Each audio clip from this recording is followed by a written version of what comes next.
और उस एग्जाम में जो कुछ हुआ वो भी आप जानते हो।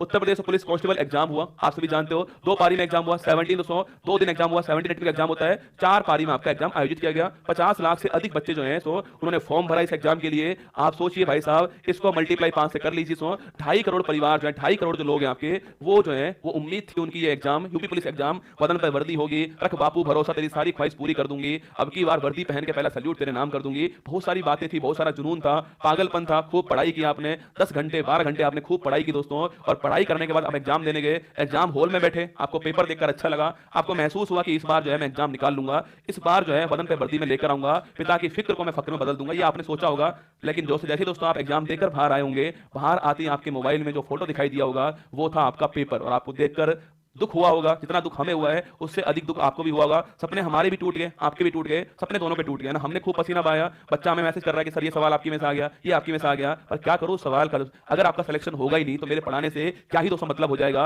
मेरे सवाल आने से क्या ही मतलब होने वाला है, अगर वो पेपर में सिलेक्शन आपका हुआ ही नहीं है ना। तो वही यहां पर दोस्तों होता है। फिर खूब आवाज उठाई इस बात के लिए कि ट्विटर पे कैंपेन भी चलाया गया कि भाई गवर्नमेंट जो है सुने हमारी बात को, आयोग हमारी बात को सुने। आयोग ने कमेटी बनाई, कमेटी बना के बोला कि हम जांच करने वाले हैं। और दोस्तों जब सबूत आपके सामने खड़े हुए हैं, सबूत आपके सामने सारे हैं, तो फिर जांच किस बात की करनी है? आप सबूत की जांच कर लीजिए। अगर लगता है आपको कि सबूत जो है वो फेक है तो ठीक बात है, हमें बोल दीजिए। और अगर आपको लगता है कि सबूत फेक नहीं है तो फिर दोस्तों इसमें खींचने वाली कौन सी बात हो गई है? आप री एग्जाम करवा लीजिए, जो फॉर्म की फीस होगी वो हमारा युवा भर लेगा, दोबारा पढ़ाई कर लेगा, रूम लेकर रह लेगा, सारे काम हम लोग कर लेंगे, हम उनको वापस पढ़ा देंगे, हम अपना पसीना बहाएंगे। पर भाई तुम एक काम तो करो, एक स्टेप तुम भी अपना आगे उठाओ और कराओ री एग्जाम। इस सवाल को जो है कराओ री एग्जाम, दोबारा 4 शिफ्ट के एग्जाम, एक शिफ्ट दोस्तों आउट 4 शिफ्ट की होती है ना। अगर सोचिए आप एक शिफ्ट जो होती है सो उसमें 12 लाख बच्चे बैठते हैं, सोचना आप जो है उसको 12, इसमें तो आपके कुल पोस्ट हमारे पास 8,000 ही है, तो इस बात की तो क्या गारंटी है आपके कि सारे सिलेक्शन यहीं से हो जाएंगे? आपके कितने भी नंबर दोस्तों आ रहे हो पर आप कंप्लीट किससे कर पाओगे? रसगुल्ला जो मेहनत करके गया है, जो पढ़कर गया है, आप उससे कर पाओगे कंप्लीट? आप उससे थोड़ी कर पाओगे जो पेपर लेकर बैठा हुआ है, इसको सारे आंसर आते हो, क्या कर पाओगे उससे कंप्लीट? ना नहीं कर पाओगे ना।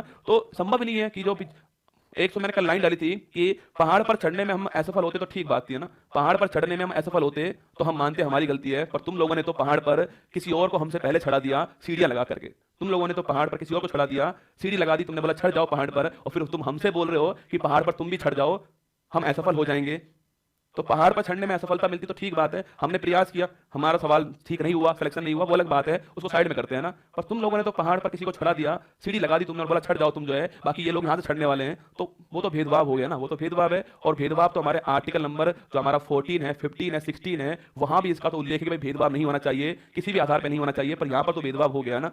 तो सारे टीचर्स ने मिलकर एक आपके लिए एक मुहिम स्टार्ट की है। वैसे तो ये मुहिम बच्चों की ही मुहिम है, उन्होंने ही स्टार्ट की हुई है, वो अभी जो है लखनऊ में इको गार्डन जो है आपका वहां पर उपस्थित है। मैं फिर कह रहा हूं कि ये जो मुहिम है वो बच्चों ने स्टार्ट कर दी है, और ये जो स्थान लखनऊ का स्थान है वहां पर बच्चे जो है वो पहले से पहुंच चुके हैं आपके। बाकी आप लोग अगर चाहते हो कि आपका जो पेपर लीक हुआ है उसको आप वापस री एग्जाम करवा पाओ तो शांतिपूर्वक, पहली बात सुन लीजिएगा, आप शांतिपूर्वक जो है यह स्थान है, यहां पर आप जाइएगा और अपनी बात रखिएगा, वहां पर आप सत्याग्रह कीजिएगा, पर शांतिपूर्वक करना है आपको। कोई भी आपको वहां पर अगर उपद्रवी मिले तो उसको अपने आंदोलन से आपको बाहर कर देना है, अपने मूवमेंट से बाहर कर देना है, वरना मैं फिर कह रहा हूं आपसे, हाँ बच्चे वहां पर पहले से ही है ना, बच्चे वहां पर पहले से ही है, और उनकी कुछ वीडियोज भी हमारे पास आती है कि सर हम पहुंच चुके हैं वहां पर। तो कल 23 तारीख को जो है अगर आप लखनऊ के आसपास है और अगर आपका यूपी पुलिस का एग्जाम है, एडमिट कार्ड अगर आपके पास में है तो लेकर जाना एडमिट कार्ड अपना, वहां जाकर के बैठिए, वहां पर बहुत सारे स्टूडेंट्स मिलने वाले हैं आपको, टीचर्स मिलने वाले हैं वहां पर आपको जो है, और बातचीत कीजिए इस मुद्दे के ऊपर जो है, और गवर्नमेंट हमारी बात सुनेगी, यकीन मानना। बस हमें थोड़ा पैसेंस रखना पड़ेगा, और जो शांतिपूर्वक जो सत्याग्रह होने वाला है ये शांतिपूर्वक ही हो, इसका हमें पूरा प्रयास करना पड़ेगा ना।